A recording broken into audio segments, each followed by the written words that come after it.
மேஜராக வரக்கூடிய டிசீஸை நீங்கள் கம்பல்சரி பார்த்துக்கணும். ஓகேங்களா? ஃபார் எக்ஸாம்பிள் ஜுரம், சளி இந்த மாதிரி இருக்கிற டிசீஸ்லாம் நீங்கள் கம்பல்சரி பார்த்துக்கணும்.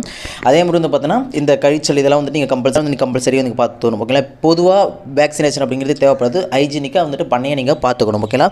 ஸோ புரிஞ்சிருக்கும்னு நினைக்கிறேன்.